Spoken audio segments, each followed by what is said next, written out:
We need to figure out some nicknames at some point. Some code names. Code names. Used to be Cinderella.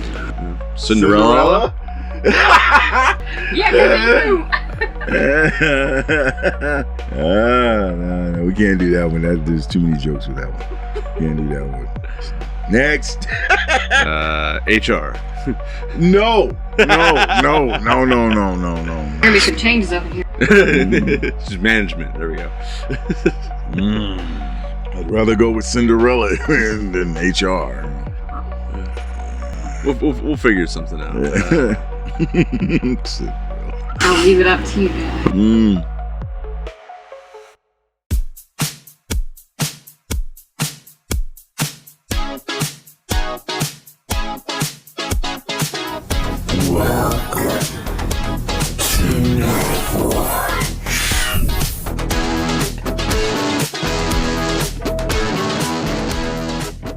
Hey there, Midnighters and Moonlighters. Welcome to Nightwatch. This is your closer-in-chief, and I am here with Big Smoke. Yeah, hello. And some guests in the room. Lady and the Tramp. Shit. Does that make you the tramp? Yes, it does, which is not a good thing. People don't remember what the Tramp was. You definitely don't want to be the Tramp. The Tramp was the scoundrel. He was a scruffy-looking nerf herder. He was like, comment, and subscribe. Yeah, he was a daddy of the freaking neighborhood is what he was. Maybe not the neighborhood, but... Okay, the thing about Lady and the Tramp, there was a lot of innuendo in that movie that really was not designed for kids. We're talking about the one with the dogs, right? Yes. Yeah, Disney. Okay, I was just making sure. I mean, Disney, man, they're a bunch of perverts because they got they got away with saying a lot of adult shit to kids. Well, the adult shit was supposed to be like disguised and there for the parents that were watching with the kids. Right. It was always assumed that the parents were watching with the kids with these things.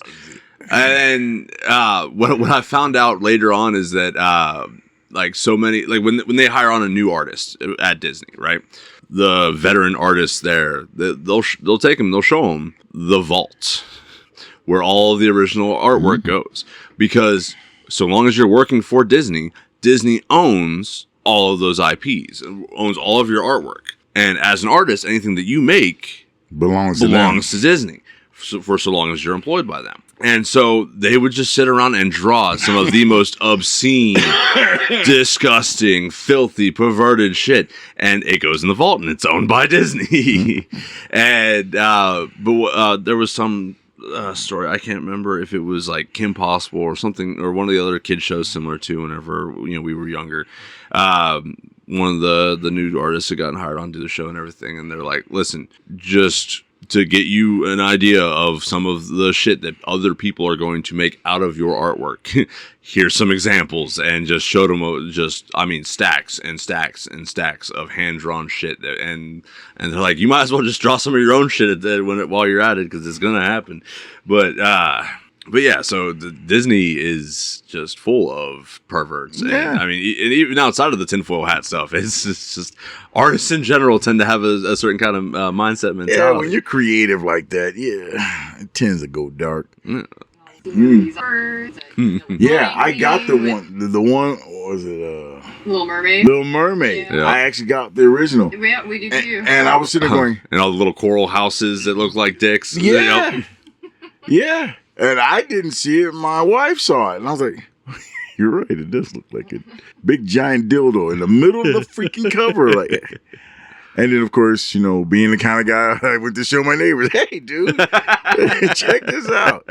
Next thing you know, like maybe a week later, it's on the news. Like apparently, so many people were showing everybody else dick pics. from the cover of Little Mermaid, and they pulled that shit from every shelf after that. Disney must have lost a lot of money on that. They pulled they emptied those shelves. Yeah, man. That's when they started doing the remasters and re-releases, give some kind of way to make some money off of a fuck up. Let no crisis go to waste. I wonder if that guy got fired. I wonder if they got that guy fired, guy or gal, whoever did that shit. I'm sure they got fired. Well, I imagine by the time they caught on to it that they weren't working for him anymore. Yeah. Because that was years later. Yeah.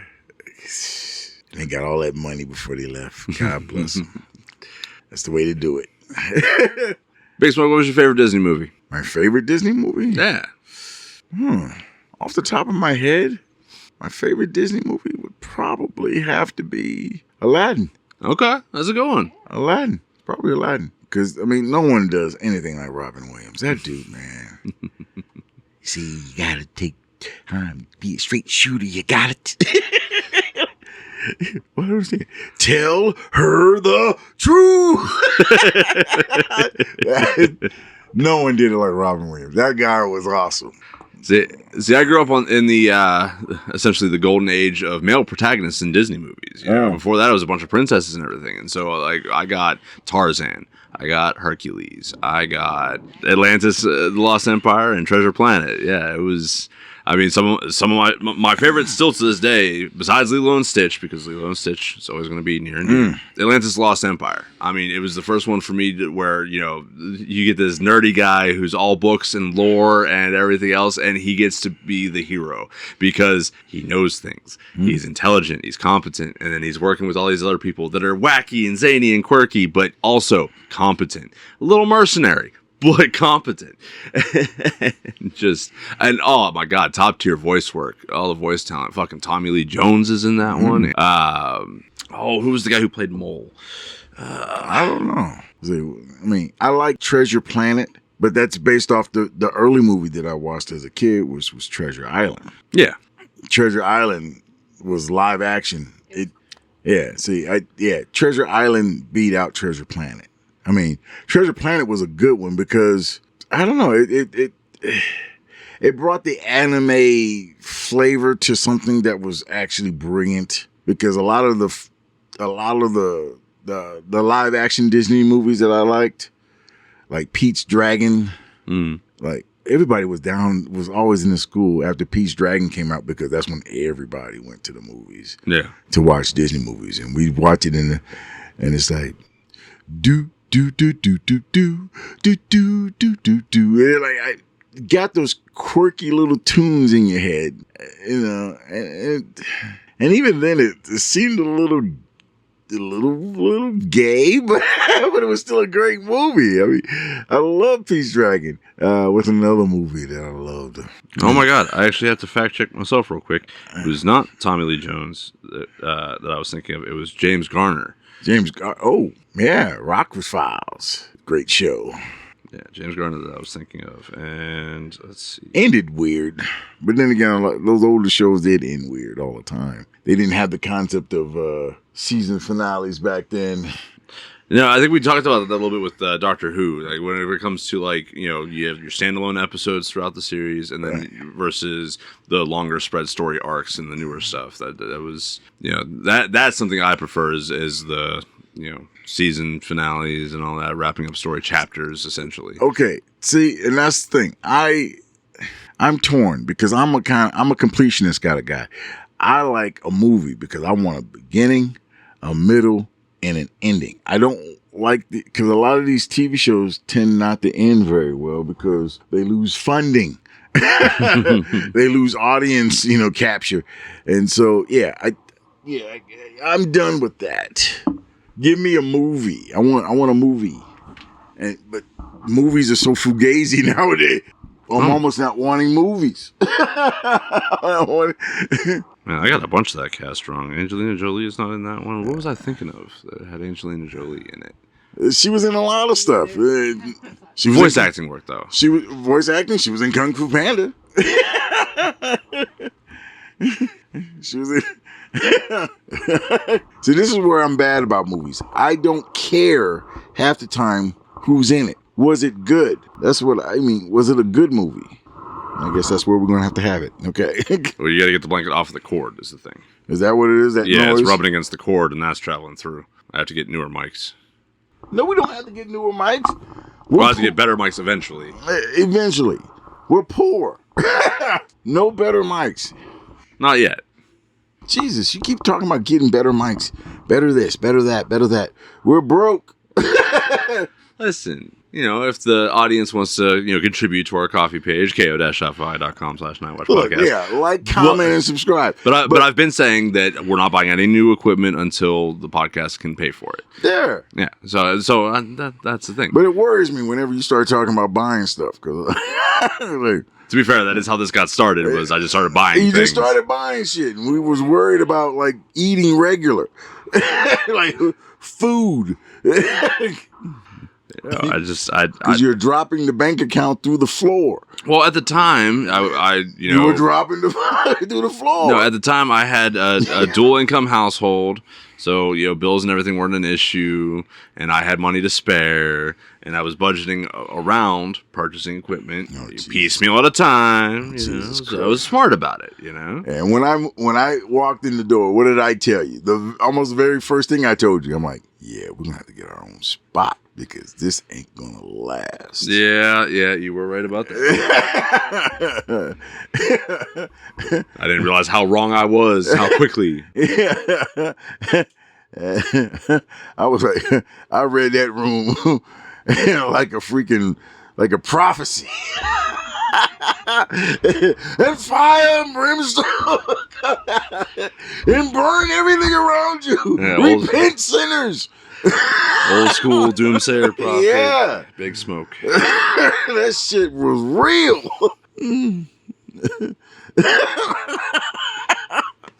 And here we are in our own lair. As far as recording spaces go, it's not bad. Yeah, I thought we were going to have some serious like sound issues. Yeah, I mean, acoustically, it's great. No, we're fine. Yeah. And we're fine. It's, it's cozy. And my kids like our pictures. She's like, "Oh, you guys are comfortable." Yeah, you damn right. Yeah. Had to prioritize, It's like we're gonna be sitting here for hours on end talking about things. We can't just be sitting here like, oh, this fucking chair's riding my ass. Well, I edit that out, Look, dude, get that shit right. I'm like, oil can. And here I am. I'm sitting here. I'm chilling. I got a big fluffy puppy just sitting here. Yeah, I'm cozy. I'm cozy. Not like the other dog that we shall not name. Hey, you keep bringing them up. Yeah, in my nightmares. And then Jolly would just freaking. Oh yeah, you get them all riled up every fucking time. Hey, can I rile up the dog? No.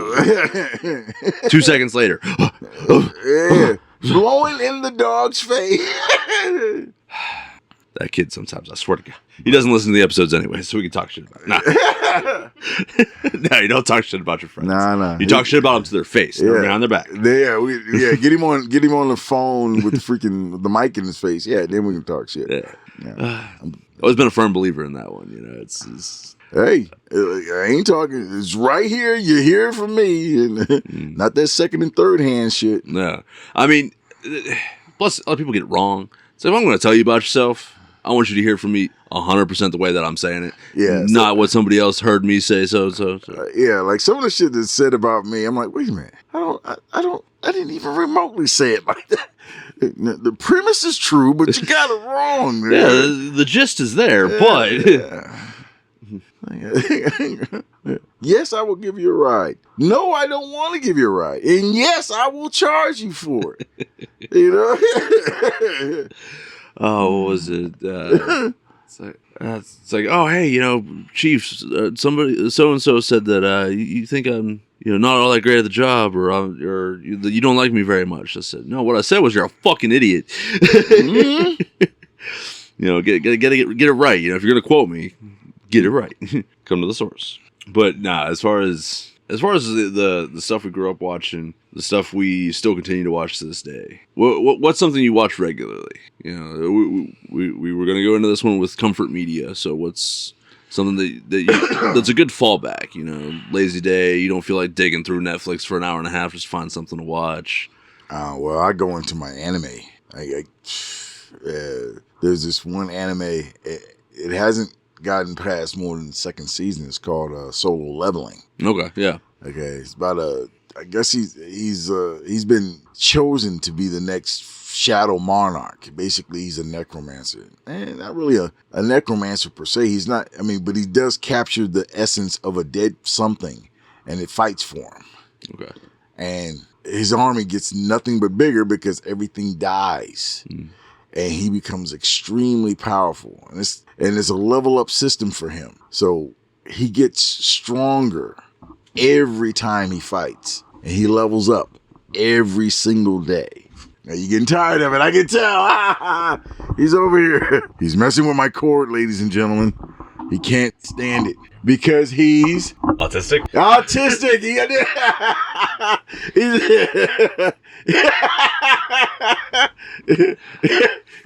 It was before he got out of that seat. I saw he was just staring at my cord.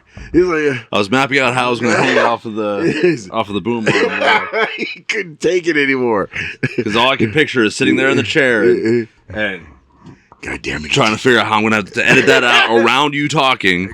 God damn it. I guess there's something with the spectrography or something like that I'm supposed to be able to go in and be able to clean up and scrub. Haven't figured it out yet? I haven't learned how to do that yet, but I just have the basic go in, cut out audio spikes, and mute certain sections. Nah, leave it in there. Gives it flavor, gives it character. And proves that we're not AI. Yeah, proves we're not bots. Yeah, we are. There seems to be a lot of shit out there that's bots. It's able to quickly saturate the market because of how easy it is to drag, drop, click, and copy paste.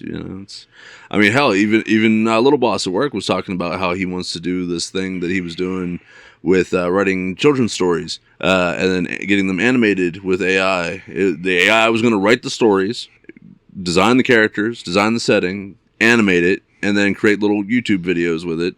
It's already being done. AI.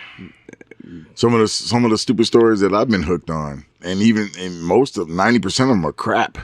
But they got some of my most favorite characters in them. Like you got Superman in Star Trek. You got Dr. Doom in freaking Warhammer 40K. You got the guy from Solo Leveling in Warhammer 40K. You got him in 40K. You got him in freaking Middle Earth.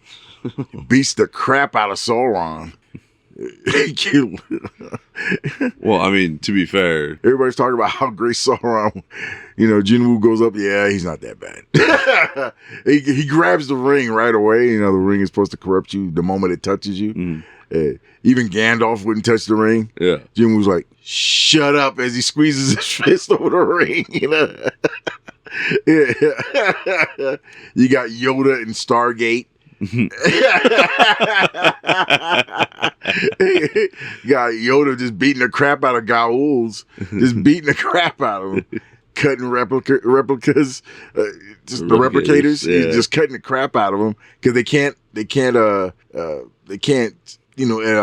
evolve fast enough when he's cutting them with that damn lightsaber. He just because it's too hot and it comes too fast and destroys them too quickly, and he's just cutting them down.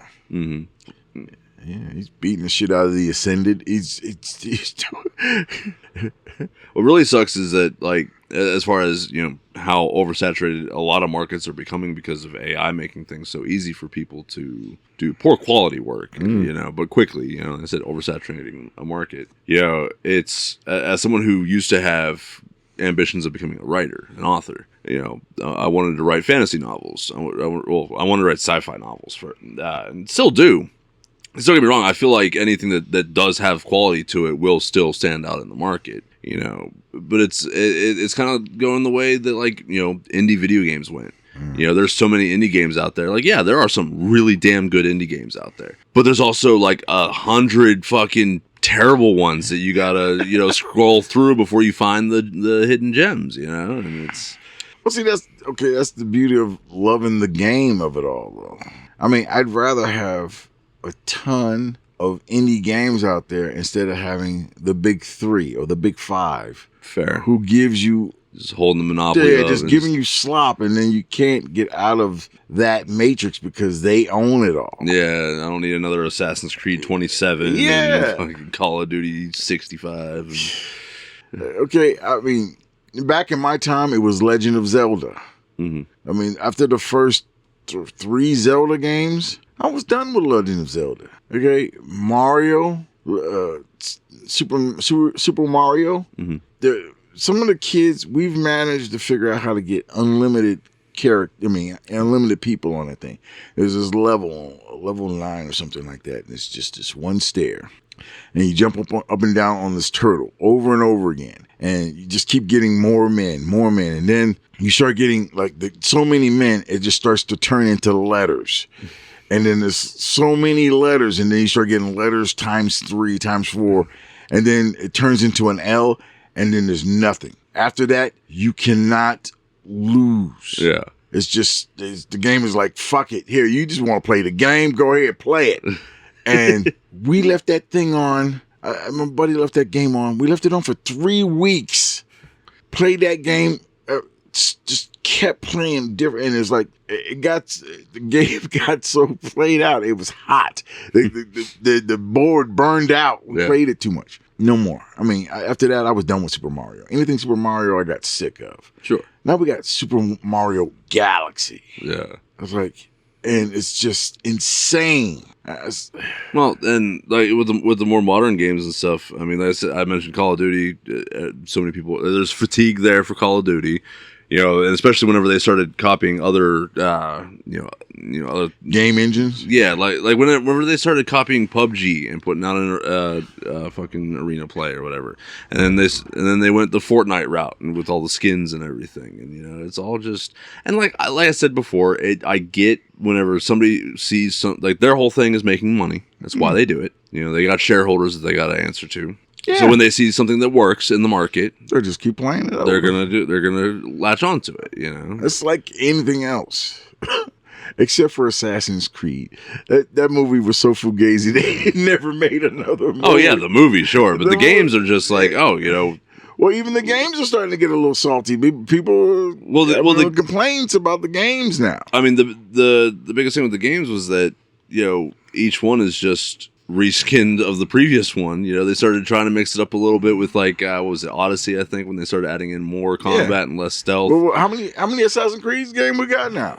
Christ. Let me check 6? real quick. Oh, there's way more than that. More than 6? Oh yeah. I mean, if we're counting the side games, especially like the quick one-offs and everything they did. I didn't know they even had one-offs. Yeah, they did like Russia and didn't they do one with Egypt or something like that? Yeah, that was Assassin's Creed Origins. As of early 2026, there are 14 main installments in the Assassin's Creed series. 14.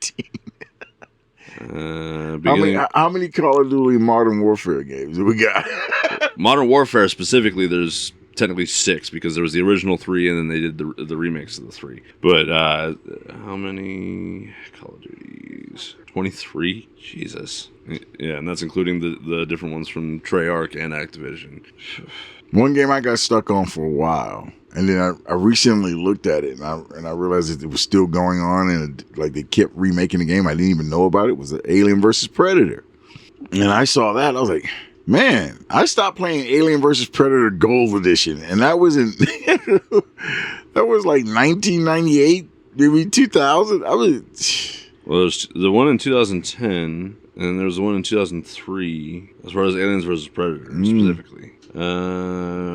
They've made other Alien games and other Predator games. Like there's a new Alien game getting ready to come out here soon that I do want to check out. That's the last game I played was just Alien, not Alien versus Predator. It was called Isolation or something like that. Yeah. Alien Isolation. That one, I can't get into the survival, the pure survival games. Outlast and all those. If I can't fight back, give me. You can fight back. It's just you ain't good. Yeah, and that's the thing is that it's like give me a good Dead Space. I'll take Dead Space. Fucking as far as comfort games go, God, I love that game so fucking much. And the remaster on that one was absolutely phenomenal. I mean, it felt like playing it for the first time all over again. I absolutely adored it. I never got the remake. I'm gonna have to buy that because is that a remake of the first one or the second one? Just the first one. Yeah, because the third one, Miss Me, it's dead to me. I do not want it. I do not like co-plays. Okay, well, but you can play it single player, so yeah, but it's designed to have co-play on it. Yeah, I mean, so when you have that, it's the same thing. It's like we were talking earlier about playing good versus evil character. Mm-hmm. It's the same thing. If you play with just the one player mode, You're missing out. You're missing out on stuff. All right, yeah, I can see that. I mean, they do try to make it so that you can go it alone. Yeah, and like you have the AI companion. Yeah, but or you're using like the hotkey shortcuts to give it commands and stuff.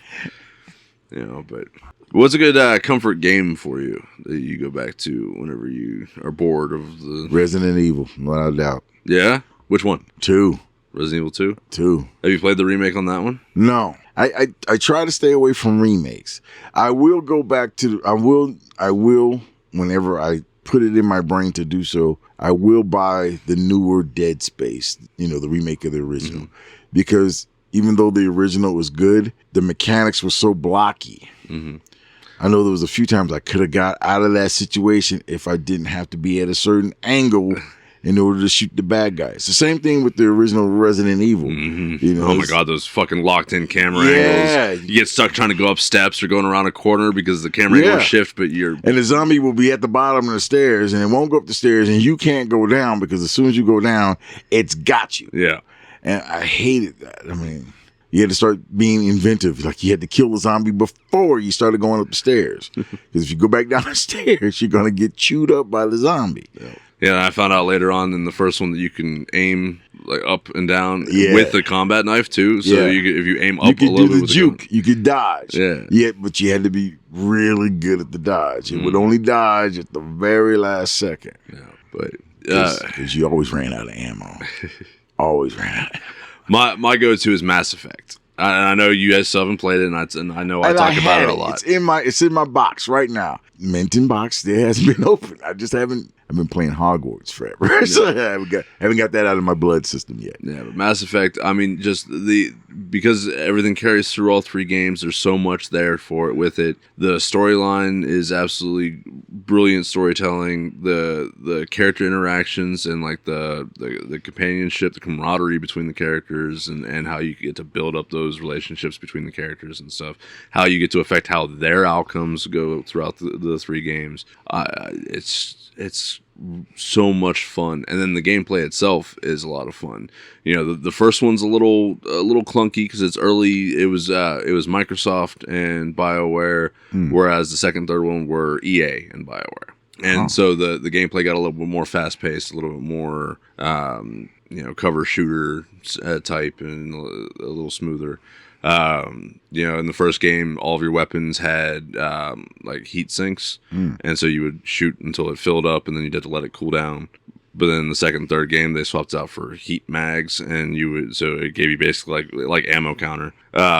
Little things like that. But then you would the quick swapping abilities and stuff like that, because this is the same ones that made KOTOR, Knights of the Old Republic, and. So similarly with the masterful storytelling and the relationships between the characters and everything, BioWare does that very excellently. Dragon Age, very similar, at least the first 3 titles. I have not played Veilguard, but I've heard some terrible, awful things, but I have heard some good reviews, so at some point I'm going to check it out, especially now that it's on Game Pass. I can try it for free. It's, again, one of those things where I wasn't going to pay money for it for what I've heard from it, but if I can play it for free, free in the...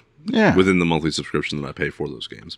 And I did play a lot of turn-based games before, I had to change my computer out. But I used to like playing this one game. It was called XCOM. It's basically you're defending against alien invasion. And it's like you get your team together, and if you get a good enough team together, they become all good shooters or good with rocket launchers or whatever. And you start tearing up the enemy. But at a certain point, you got to go after the bigwigs. You got to, because they just overwhelm you with numbers.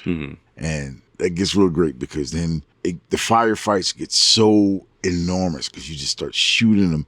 And no matter how much you shoot them and how many you kill, they just overrun you eventually. They eventually, and their thing about overrunning you is like they co-opt all the nations of the world. Like suddenly France doesn't want to be a part of the coalition, or Africa doesn't want to be a part of the coalition, and then after a while, the entire Council of Nations is against you. And then you always, like in the back, you see the alien, and he's waving his hands at the guy who's supposed to be your liaison, and he's under the control of the aliens. and you lose the game. So, we played a board game. I'm not sure if it was XCOM specifically or if it was like a knockoff kind of deal, but very similar. Like you basically each player gets to take charge of a country, and you're part of the coalition that's trying to build up weapons. You're trying to build up defenses. You're trying to thwart their plans for invasion, and you have win conditions and lose conditions, and like the story is that there's like one of the aliens. I can't remember if it was one of them that turned traitor or if it was like from another race that was overran by these guys. So they show up here. But either way, there's some kind of alien that starts like helping you fend off this invasion. And like he's got this master plan of this weapon that will eliminate the mothership and drive off the rest of them. What game is this? It's a board game, and it's and like I said, I can't remember if it was XCOM specifically or if it was something that was similar to, and just kind of like a little bit of a knockoff. But so so each country had to work cooperatively to achieve goals, and you had to do it within a certain amount of time. And you had to, you would have to like send troops to or send your pieces to a certain country and hold that space for so many turns, or build up certain supplies in that area, and then that would complete like stage 1 of the device. And then you'd have to go to stage 2, and now you got to get the plans over to like from Cape Horn over to fucking Switzerland or some shit, and you got to get stage 2 built up. This sounds convoluted. This sounds like for this sure. Sounds like Risk, only next level of Risk. But you have to do it within so many turns, or else the aliens invade and you lose. Oh crap! Yeah. There are some real complex board games out there, man. It's intense. The only complex, I wouldn't even call it complex, but it took a long time. It never took us less than a weekend to play. Axis and Allies. Yeah, that game would take all day into the night and maybe into the next day, depending on how lead-foot your opponents were when they took their turns. You're like, come on, man, are you going to attack Europe or not? Come on, let's go. Why are you waiting? you can only go 3 spaces. Go already, It's like, it goes 15 minutes, a half hour to move 1 peg. I used to hate that. It's probably why I stopped playing board games. I mean, Chutes and Ladders in life. I had heard recently. I saw a post about a board game called Campaign for North Africa, and the story that I had read about it was something like it takes you 7 years to complete a playthrough. Yeah, screw that. And like it said something along the lines of like the designers of this game have no concept of balance or any kind of strategic design for winning or anything like that. They just threw random shit in there, and if anybody asked them about the game, they would tell them or anything about like the balance or anything like that. They're like, yeah, no, the rules make sense. If you didn't get it the first time, just play it a second time. Nah. I mean, I got tired of playing World of Warcraft, and though I got to admit, some of our raids were epic. I went on 2 raids, and even though you can't really understand what's going on the screen because it's so many bodies in a small space, but it was epic. Like we attack an entire city, and attacking any of the NPCs on the city it's hard to kill those characters. Yeah. But if you got 20, 30 characters attacking one character, even though it's slaughtering, you can kill it. And the loot was insane. Yeah.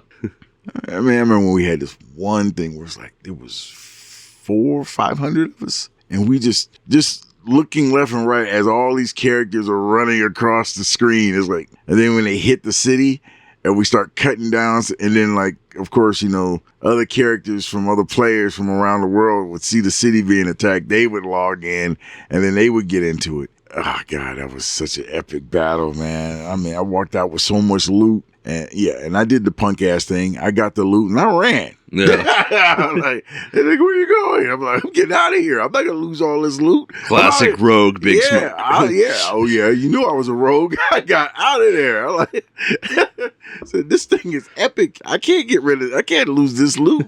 I'm out. And they kicked me out of the guild after that. Nigga. That's one of the first times I actually got kicked out of it. So, you can't kick me out. They kicked me out. I couldn't get back in the guild. Yeah, I think going back into the anime real quick, my go-to comfort anime has probably got to be Full Metal Alchemist Brotherhood specifically. I did not like that show. Why? I don't know why. Maybe because in many of the anime that was going out, I really wanted him to get with the girl, the engineer who fixed his leg and his arm. Yeah. I wanted him to get with that girl. Uh-huh. And by the end of the show, he was like, yeah, I'll give you, all of me or something. I'll give you half of my life in exchange for half of yours. Yeah. Yeah. Then he gets on the fucking train. Yeah, because he had shit to do, but she counters with, well, you fucking idiot, I'll give you all of my life for all of yours. And then they get together. Yeah, but you don't see them get together. They just say they got together and then the end of the show. Yeah, because it's the end of the show. It's implied. It's the equivalent of riding off into the sunset, getting the girl, and getting the happy ending. I hate that. I want maybe a little sampling of the half of the life or the full life. I don't want to say, I'm going to give it a life and then roll credits. I don't... So go read the fan fiction stuff. I'm too lazy. Listen, fan fiction has done me some wonders, man. Because for one, the webcomics artwork that I've seen for Full Metal Alchemist specifically, I mean, there's some adorable scenes where, because Ed and Al stay in touch, but they're off doing their own separate things. One heads east, one heads west. And it'd be like, they're sending each other pictures, like Polaroids in the mail of like things that their kids are getting up to and everything because, wait a minute. He becomes human again. Oh, that's right. He becomes human again. Yeah, I forgot. Yeah. And Alphonse ends up with the princess from Xing. Mm. And so, it's, little cute little shit like that, they get those little family moments and little slice of life stuff. And it's adorable. I love that stuff. I love the good slice of life stuff. Another big fan fiction thing that I got into really good was with Mass Effect because again, some of my favorite parts of that game was the storylines in between the missions. You would be back on the ship and you would go through and you'd be talking to all your crew and everything. And so there was a fan fiction that I found that was basically more involved of those bits. It was always the parts in between the missions, and so it was essentially slice of life comic or fan fiction of the Normandy crew between missions and just really getting into more than just the character dialogue options. And yeah, man, I love it. It's mushy, it's adorable, it's heartfelt, it's character building. It makes them feel like living, breathing people more than just characters. Okay, I feel you. I've only done that really 3 times where I've actually like a TV show or something has ended and they had fan fiction or a comic book and I went after the comic book after that, Mm-hmm. Avatar: The Last Airbender. Oh yeah, they got real into the continuation. You find out what happened to freaking Zuko's mom. Yep. You find out that they did not kill that batshit crazy sister, and she ended up causing more trouble. Mm-hmm. Let's see. Which I'm excited they're actually planning on a continuation of the original Aang. I didn't know that. The gang. Yeah. And as adults. I didn't know that. It's going to be like a prequel to Legend of Korra, but it's the original characters as adults. And hey, at least I had heard. It might have been something that might have got canceled. Oh yeah, look, like I said, Buffy the Vampire Slayer. You find out what happens to Buffy and her crew after the Hellmouth falls into the freaking Earth. Mm-hmm. You find out they go up to Europe and causing all kinds of calamity over there. Angel, they fail to save Los Angeles, and it actually becomes a hell dimension. So it's like, which gets kind of interesting. I kind of liked it because then you could do all kinds of crazy shit that you couldn't do on the TV show. Mm-hmm. Oh, okay. So it's going to be an animated movie focusing on adult Aang titled The Legend of Aang, The Last Airbender. expected to premiere exclusively on Paramount Plus in 2026. After being delayed from previous theatrical release dates, with recent reports pointing to an October 2026 slot. I hope they don't go canon with it, because I don't like what happened to Sokka. They did Sokka dirty in the comics. I was like, man, because I was kind of messed up, because when Legend of Korra come around, they give you a kiss of what happened to the old gang, and then you find out there's nothing going on with Sokka. I mean, you got like grandkid of Zuko and all that good stuff. You got kids of freaking, Aang. Well, and all of them show up and still alive but old in the series, except for Aang, obviously, because he dies in order for the reincarnation to happen, and then Sokka. But you find out that because Sokka got killed by gets his heart frozen, in like Assassin's Creed kind of way. I mean, I was like, Jesus, and it's messed up because Sokka becomes incredibly competent, and then they killed him off like a punk. I hope they don't go canon with it. Well, I guess we'll find out what happens. They're gonna go canon with it. I know they are. They're gonna kill him off, and then I hate it. He was like one of my favorite characters because he was the only one who did not have powers, and he still got shit done. He was very lackluster with women. He never got the bag, which makes me mad. But so I do love that this is actually still staying within the comfort media territory, because Avatar: The Last Airbender is another one of my absolute favorites that I will go back to and rewatch like crazy. One of my favorite aspects of Sokka is that he's essentially learning the four elements fighting styles from the combat perspective as a warrior, as a fighter. He's learning the defensive moves from the Kyoshi warriors. He's learning the sword mastery from the Fire Nation Swordmaster. He already has the Water Tribe fighting techniques from his father that he inherited and learned to continue improving upon whenever they were going in to help out with the Northern Water Tribe and the assaults during the eclipse. Learning tactics, and not just he becomes like a true battle master. He really does. He learns so many different, not just combat techniques and personal one-on-one fighting, but military tactics with troop movements. He learns command, and then learning to use technology and leveraging advantages and everything else. He really is just a brilliant mind. He's just also a little goofy and whimsical. And it's he sees a pretty face, he's like squirrel.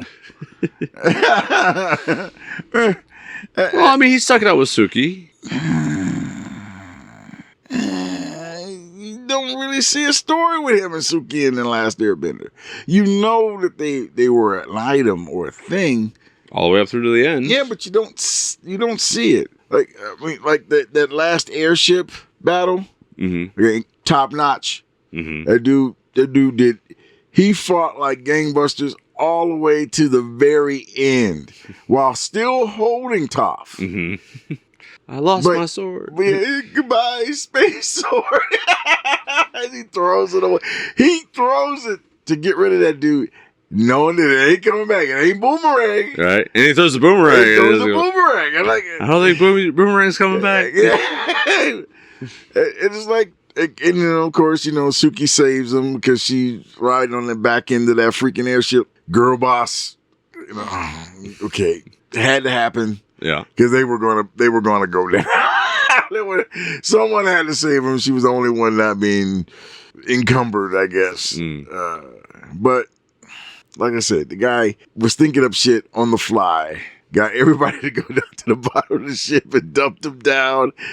Turned that ship and just crashed the ship into every other ship just to give Aang time. He was just like... That's all it was, too. It was just to buy him time. Yeah, it's like, I love that guy. He did everything he could just to get that thing done. And they did him dirty when they killed him off like that. Now, do you think him and Toph got together at some point? I've seen some really cool fan theories that he's the father of one of Toph's kids. I can't remember which one. No, though. Like I said, they didn't write. It's not canon. And like I said, once I found out that Sokka got killed, I stopped reading it I was like, okay, man, he killed off my favorite character. Miss me, okay? Zuko does not do the right thing by just straight cutting the sister's head off. You know? It's not Game of Thrones, man. Hey, look, if Ned Stark can die, that chick can die. God. But Zuko was always about, redemption. That was his whole story arc. No, his whole story was I'm going to find or kill the airbender.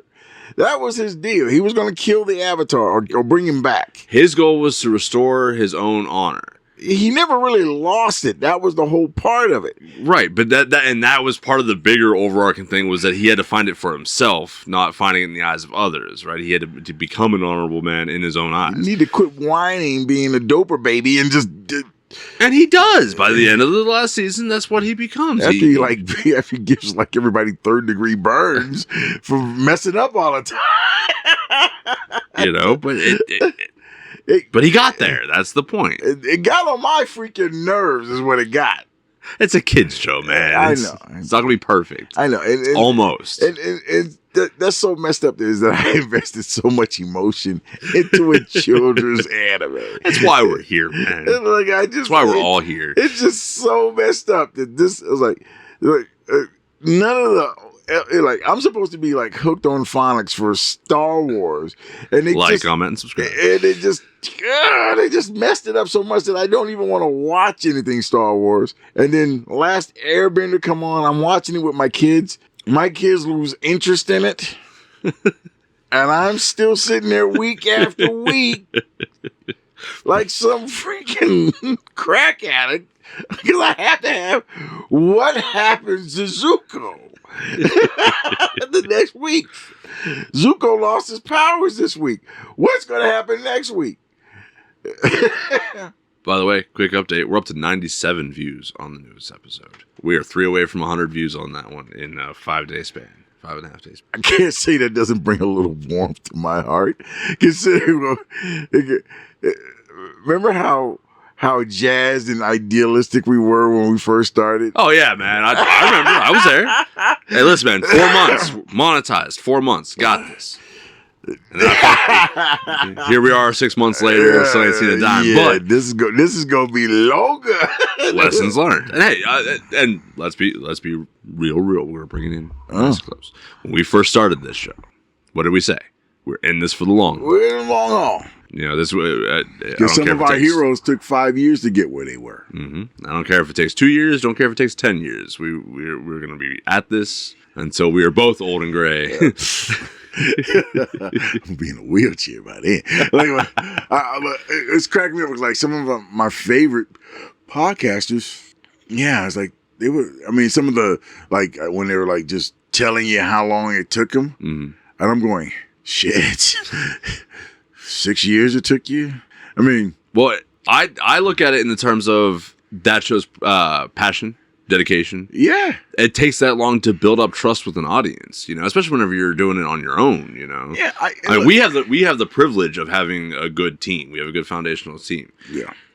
Some of these guys, they're going at it by themselves and without AI. Without AI, with a crappy microphone, Yeah, it was that one guy that he went out to a pawn shop and bought an iPhone and was just recording himself with that. Who was that guy? Jesus. Honestly, that's become such a popular way to go about it. That's what got me into it because he was like he sat there, he got an old iPhone. Who was that? Now it's gonna be messing with me because I don't remember. An old iPhone. It was what do you call it? Factory unlocked or something like that. And it was completely factory reset it, and he just basically used it as a freaking camera. And the camera was like the filter was off, so it was like an off orange or something like that. And yeah, some crappy ass, like first generation microphone, and he just did his thing. And he was doing movies, old movies, and he did movies starting from the 70s and just worked his way up. Was it Justin Williams? No, it wasn't Justin Williams. But it was... Which it says he often shared that he started his podcast in a walk-in closet using only his iPhone to record. Let me see the picture. Oh, I didn't see a picture. Hang on. But it was like, yeah, he did that crap, and he just over and over again, and then he just kept doing it. And then before you know it, he's been doing it for 5 years. and then he checked the count one day and he's like, wait a minute, I made $2,000. He's like, oh crap, I made $2,000. And he was over the moon with making $2,000. There's actually a couple of different Justin Williams. And yeah, then now he's making mad money. Another guy, he's funny enough, he does his Poor Man's Podcast. Poor Man's Podcast. Yeah, he was doing rugby. He was doing Division I rugby. He's like, he was getting paid like peanuts to do rugby, and he just started doing political podcasting. Now he's up into the hundreds of thousands of subscribers. He's making good money. Well, since we're on Comfort Media, what's a go-to podcast that you like to listen to besides our own, of course? Okay, well, yeah, because I definitely listen to ours to figure out, like, okay, yeah, I do. How can you be more argumentative? Yeah. How can you start more debates more quickly? How can, as my nemesis would say, how can I not suck all the oxygen out of the room? I'm too bombastic. So you need that, though. You really do, man. So, you need a good fire starter in the team. You know? See, this Poor Man's Podcast, Louder with Crowder, and he's like brilliant with his comedic effect. He's got an entire team, and he's bashing the crap out of whatever topic he's in, but he's very in the minute, you know? And then there's let's see, Donald Crowder, Matt Walsh, Davery Dawkins or something like that, and these are all political guys. I was gonna say I haven't heard any of these guys. But. My queue is just full of people. Of course, there's Sydney Watson. You never heard of her? Nope. Little Australian girl, no, thin length, long neck. The podcasts I tend to listen to, it's either like the unsubscribed guys because it's a lot of it's politics, it's military, it's video games, it's movies, it's a lot of just mindless banter and stuff, very similar to what we do. Yeah, one of the ones that you got me cooled on was a Critical Role. Yeah, well, that's an actual play series. Yeah, that's a play series. I mean. But the characters that they play, them in particular, they're hilarious. Yeah, when it comes to the tabletop stuff. Yeah. I mean, Critical Role was where I got started. I mean, Chris, I've got their logo tattooed on my arm still. And that's what got me into D&D in the first place. They were absolutely phenomenal in terms of getting that started and rolling for me. And then now I've been watching a lot of Glass Cannon Network, and they do have a podcast where they talk about stuff that's happening and everything. And they've got so many different projects and so many different games that they play. Mr. Beast. Mr. Beast is a YouTuber. Yeah. Not technically a podcast. Does he have his own podcast? I wouldn't be surprised if that was something that he started. He's not. He doesn't really have a podcast, but he does on occasion explain how things work and how to get things started. There's another one. Oh, I know. That was one of the big ones that I looked into whenever I was researching getting this off the ground. There's one that's called Paralegal Light, where they basically show, they talked about how they got started. Mm-hmm. They were another one, basically, that bought all their equipment one at a time because that's all they could afford. Kind of like us. Yeah. Oh man, the number of podcasters and YouTubers, and entertainers, and everything that talk about how they got into what they did and what it took to get there, and it really baffles my mind that there aren't more people doing it, because like it really is as simple as just get started, find your niche, find your content, find your audience, and let it build naturally and organically, and just put in the work, put in the reps, put in the time. I mean, like I said, here we are 6 months in, almost 7 months in. We still haven't taken up off the ground yet, but I mean, we've got almost 100 subscribers. We got a video that's almost at 100 views within the first week. Last time we had that happen, it was whenever we were getting a little test bump from the algorithm and got 14,000 impressions in a day and had 250 views. But then since then, it's only had like 10 views.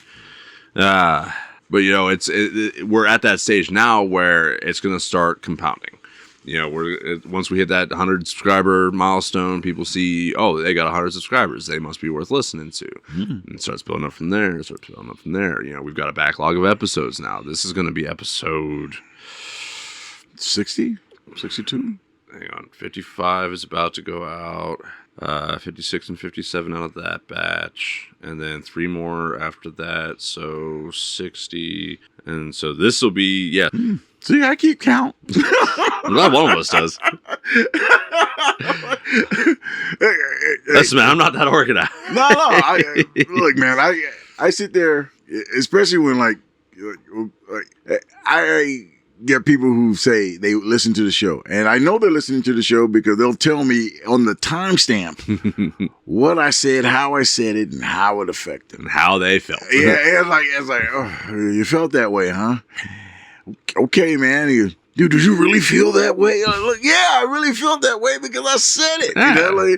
Oh man, it had me feeling such and such. I'm like, okay, man, that's wild. Yeah, that's deep. They're like, but how does that affect me? Yeah, what are you asking, dude? And now I understand why people are really reserved about meeting their fans, because you got people out there trying to tell you how to do the podcast. It's like they're owed something because they're a long time.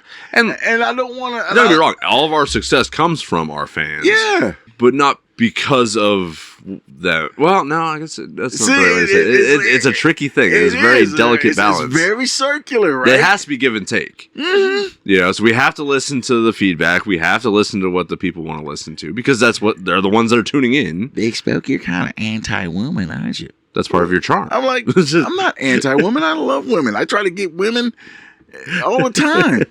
No, that's not what I mean. I mean, it seemed more like the villain. I'm like, okay, now you've been talking to my boy's wife, because she says that too. I'm not a villain. I love women. I just don't want women telling me what to do.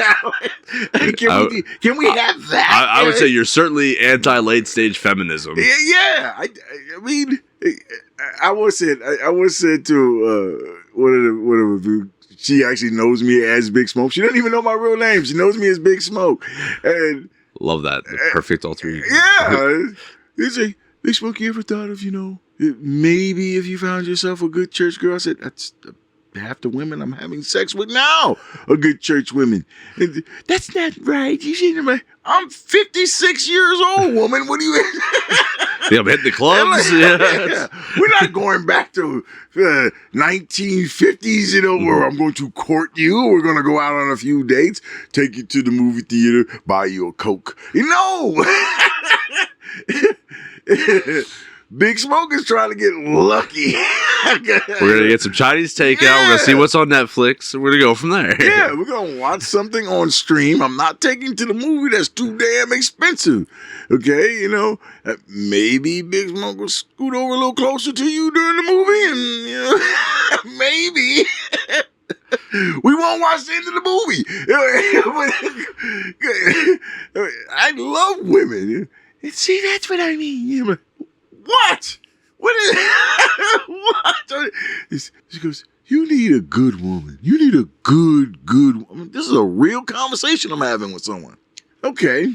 Granted, I need a good woman. Would you happen to know where these good women are? You have them somewhere in the back? Somewhere. Are they in the back kitchen, scrubbing the floors like Cinderella? What? Who? Where?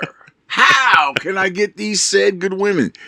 Because I've been kicked out of 2 churches because I've been with too many good women. Yeah, I was told that too free with my love that I had to stay away from these churches because I was causing schisms. So, where can I find this? And don't tell me, plenty of fish in the sea. Or plentyoffish.com. Yeah. It's a lot of winners there, It's and she had no comeback. She had no And I was like, look, see. Really? Not even well, I happen to be good. Oh, hell no. No. See? Self-confidence. No. See, one, she was married. If she'd have did that, she probably would have got the pimp hand. I see. Okay. She was married. But, she had no comeback because I guess she never thought to that second stage. Yeah, she just kept repeating the propaganda, the dogma. The dogma. She kept going on with that. It's like, what year are you talking about? Because if we went back to the 60s, sure, I'm pretty sure we could figure out something. But not in today's age. I mean, I went on a date with a woman. She ticked off like 9 things that I had to do before our relationship would be legit. And I'm like, in my back of my mind, I'm going, I'm dropping this chick off and I'm blocking her phone number. That's what I'm doing. 10 things? And like number 2 of the list, I didn't qualify for. Like, he's got to be at least 5'10".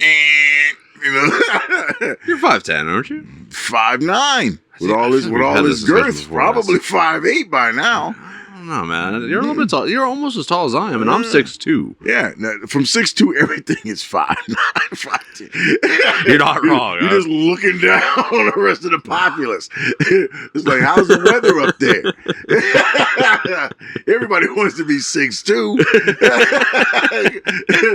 No. I had to be 5'10". I had to make 55,000 a year or more with room for improvement. That was the big key. It had to be room for improvement. And then the third one, of course, you had to go to church. You had to love God. You had to be funny but sensitive. Okay. Yeah. So I'm striking out already. What the many things can be said about Big Smoke, but not sensitivity. What was another one? The sensitive. I had to be emotionally available. I don't even know what that means. Let's stop talking about that. I said it's going to become another Star Wars where every time somebody brings up relationship shit, it's going to be like, comment, subscribe. Like, comment, and subscribe. Oh, God damn. Especially after that last episode, man. I think it went really well. I got to get into the editing of it, but I got a great thumbnail picked out for it, man. I love it, but we'll talk about that later. Okay.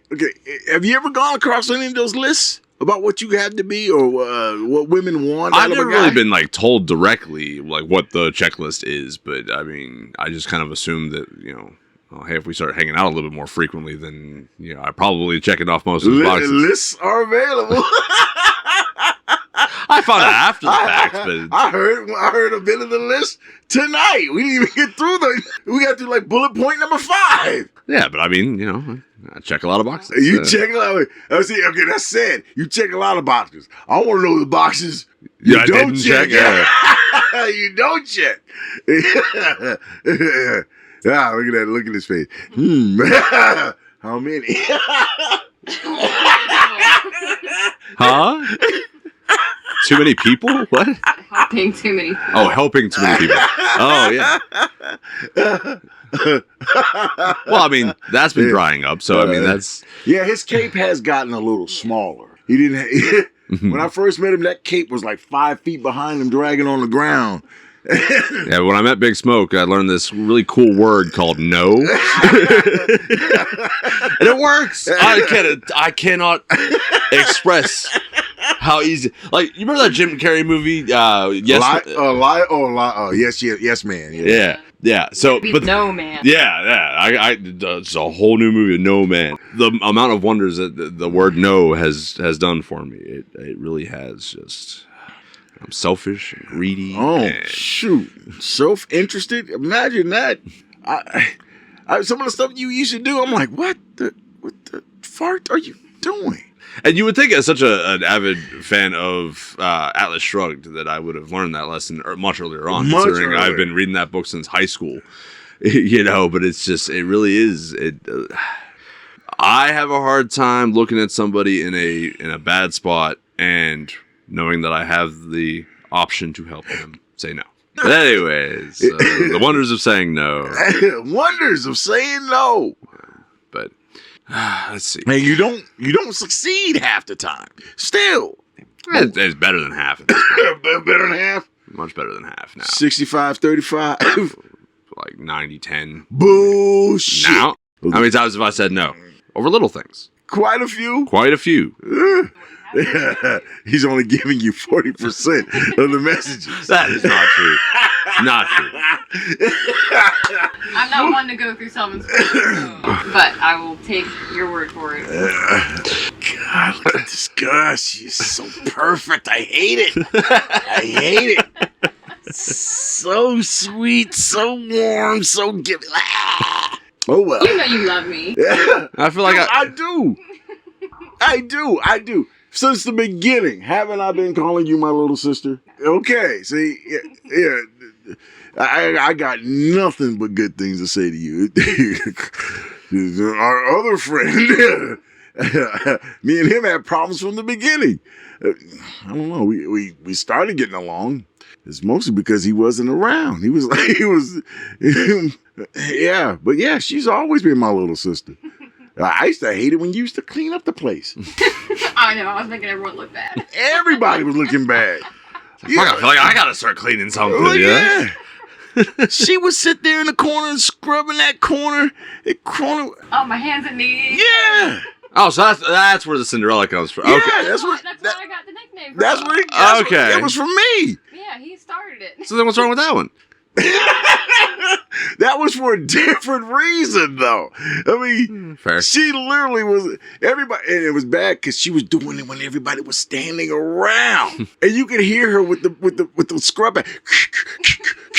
I love my steel scrubbing. The little scrub pad, and she would turn that brown part of the store white. I was like, God. Not because I'm racist or anything. Just eliminating the melanin from the store. One scrub brush at a time. And a little bit of bleach. Better than Michael Jackson. We're gonna remove the darkness. Darkness. Charlie Murphy. God, I missed you when you left. That was it was no fun. Now we ain't got no fun people anymore. Well, we got one. Our little person. We don't even got a name for her. She hides in the corner in the back with you. She had young Scholar's heart for her. We don't have a nickname for her. You don't. We never talk about it. Never talk about it. I mean, she's fun when she's not hell blazing. Oh, yeah. She gets in a mood and threatening to quit every 5 seconds. Or threatening to kill someone. She hasn't done that in a while. The sad part is she has quit a couple of times. got fired a couple of times. She comes back. She keeps coming. She's great at the job now. I mean, she's gotten so fucking quick. She almost puts me to shame. Like, she's like top 3 fastest pizza makers, and I mean, she can work any of the positions as far as make lines, slapping. Yeah, she gotta get out of her own way. She'd be running the place. She could be a manager. Yeah. The offer has already been extended to her a couple of times. Nah. She keeps turning it down because she doesn't want the responsibility. Nah, no. And she doesn't care. No. She does not care.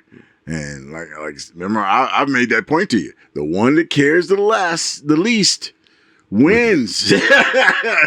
And she does not care. No, I mean, she's young though. She's got the young. She's young.